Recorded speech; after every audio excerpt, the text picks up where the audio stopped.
নমস্কার বন্ধুরা, রিনা সাহা ইউটিউব চ্যানেলে আপনাদের সকলকে জানাই স্বাগত। অপরা একাদশীর দিন বাড়ির এই স্থানে জ্বালিয়ে দিন মাটির প্রদীপ, সমস্ত মনস্কামনা পূর্ণ হবে।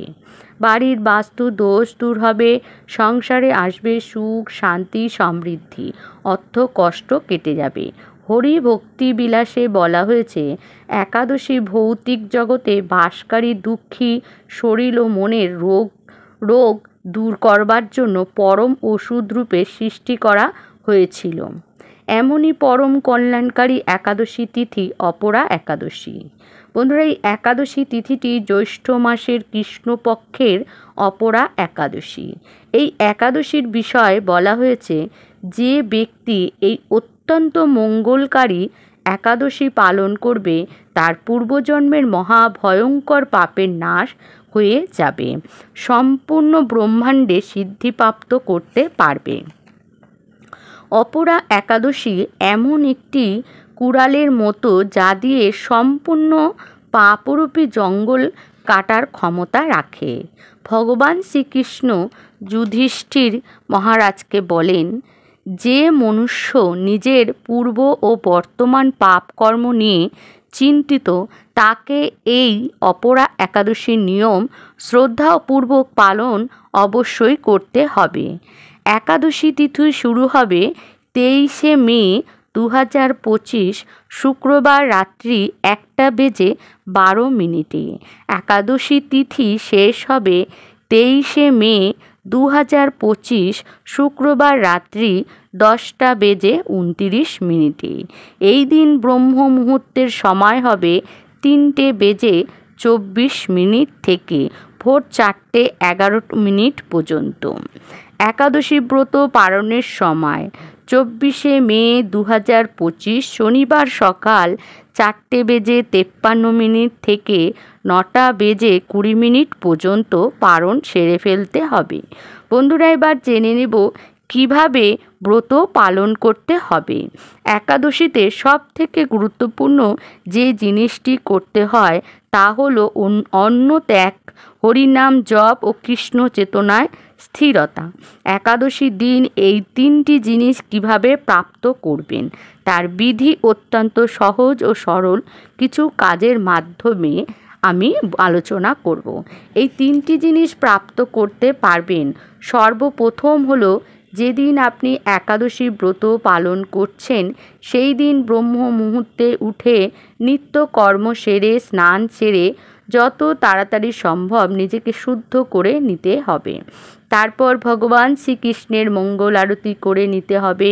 তারপর ভগবানের সামনে বসে হাতে গঙ্গার জল নিয়ে একাদশীর ব্রতের সংকল্প করে নেবেন। একাদশীর দিন আপনি ভোজন গ্রহণ করবেন না, পরের দিন অন্ন গ্রহণ করবেন, এই বলে আপনি সংকল্প নেবেন। হে পুণ্ডরীকাক্ষ, হে অচ্যুত, আমাকে আপনার শরণে নিন। এইভাবে একাদশী ব্রতের সংকল্প নিয়ে এবার আপনি তুলসী মায়ের পুজো করবেন। তুলসী দেবী বা আমাদেরকে ভগবানের কাছে নিয়ে যায়, কারণ তিনি ভগবানের সব থেকে প্রিয় ভক্ত। এরপর তুলসী দেবীকে জল অর্পণ করুন। তুলসী দেবীকে জল অর্পণ করার সময় এই মন্ত্রটি বলবেন, ওং নমো ভগবতে বাসুদেবায়, ওং নমো ভগবতে বাসুদেবায়, ওং নমো ভগবতে বাসুদেবায় 3 বার মুখে উচ্চারণ করবেন। বন্ধুরা, এই দিন অবশ্যই মাতা তুলসীকে মাটি দিয়ে তৈরি প্রদীপ দেবেন এবং এটি যেন ঘিয়ের হয়। এই দিন মাতা তুলসীকে 7 বার প্রদক্ষিণ করবেন। তুলসী দেবীকে প্রদক্ষিণ করার সময় আপনি মনে মনে আপনার মনের ইচ্ছার কথা ভগবানকে জানাবেন, তুলসী মাতাকে জানাবেন। তুলসী মাতাকে আপনার মনের কথা জানালে তুলসী মাতা সেই কথা ভগবান শ্রীহরি বিষ্ণুর কাছে বলবেন এবং তার ফলে আপনার মনের ইচ্ছা খুব তাড়াতাড়ি পূর্ণ হবে। অনেক সময় ভক্তরা মনে করেন একাদশীর দিন জলদান করা উচিত নয়, কিন্তু শাস্ত্র অনুসারে এই ধরনের কোনো কথাই নেই। একাদশীর দিন তুলসী দেবীকে অবশ্যই জল অর্পণ করা যায়। এরপরে মাতা তুলসীকে প্রণাম জানাবেন। বন্ধুরা, আসা যাক মূল পর্বে। আপনারা একাদশীর দিন সন্ধেবেলায় বাড়ির 3টি স্থানে জ্বালিয়ে দিন মাটির প্রদীপ।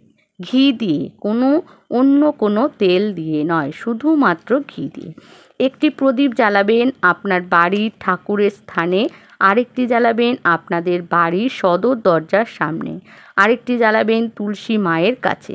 প্রদীপটি রাখবেন একটি প্লেটের মধ্যে, 1 মুঠো আতপ চাল রাখবেন, তার উপর প্রদীপটি জ্বালিয়ে রাখবেন। 3টি স্থানে ঠিক একইভাবে মাটির প্রদীপ জ্বালিয়ে দেবেন ঘি দিয়ে। প্রদীপটি জ্বালিয়ে ভগবান শ্রীহরি বিষ্ণুর মূর্তি বা ভগবান শ্রীহরি বিষ্ণুর বা গোপাল বা রাধাকৃষ্ণের ফটোর সামনে বসে 11 বার বা 108 বার ওং ক্লিং কৃষ্ণায় নমঃ, ওং ক্লিং কৃষ্ণায় নমঃ, ওং ক্লিং কৃষ্ণায় নমঃ এই মন্ত্রটি আপনারা একটি আসনে বসে জপ করবেন। তারপরে আপনার মনের ইচ্ছার কথা ভগবানকে জানাবেন এবং প্রণাম করে বাইরে বেরিয়ে আসবেন। বন্ধুরা, প্রদীপটি নিজের থেকে নিভে যাবে, আপনারা নিভিয়ে দেবেন না। এবার জেনে নেব কী করতে হবে। পরের দিন খুব সকাল সকাল স্নান করে পরিষ্কার বস্ত্র পরিধান করে গায়ে গঙ্গার জলের ছিটা দিয়ে ঠাকুর ঘরে আসবেন। ভগবানকে প্রণাম করে মাটির প্রদীপটি সমেত থালাটি তুলে নেবেন। এবার মাটির প্রদীপটি কোনো প্রবাহিত জলে ভাসিয়ে দেবেন বা গাছের গোড়ায় রেখে দেবেন।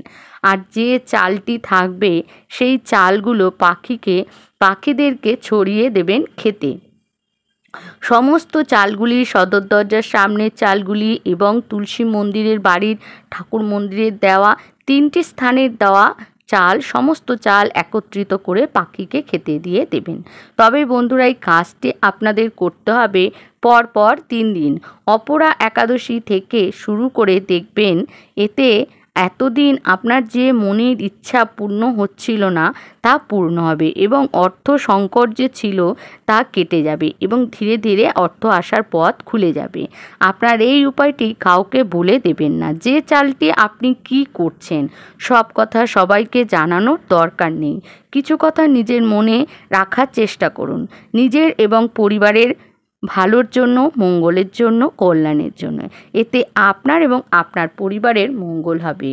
সংসারে আসবে সুখ, শান্তি, সমৃদ্ধি। যখন আপনি এই ঘি দিয়ে মাটির প্রদীপ জ্বালাবেন, প্রদীপের শিখা যত তেজ হবে তত আপনার সংসারের আয়, উন্নতি, অর্থ আসার পথ খুলে যাবে।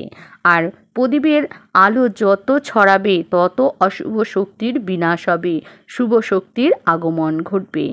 আপনারা একাদশীর দিন ভগবানের পুজো আরতি করুন, শ্রীকৃষ্ণের মহানাম জপ করুন, কৃষ্ণ সহস্র নাম পাঠ করুন, গীতা পাঠ করুন, তুলসী পাতায় চন্দন লাগিয়ে গীতায় রাখুন। এই পবিত্র অপরা একাদশীর দিন কারোর সাথে খারাপ ব্যবহার করবেন না। এই দিন পারলে একটু দান ধ্যান করুন আপনার সাধ্যমতে। জীবনের উন্নতি হবে, বাড়িতে আসবে সুখ, শান্তি, সমৃদ্ধি, বাড়ির বাস্তু দোষ দূর হবে, নজর দোষ কাটবে, সমস্ত কিছু আপনার শুভ হবে।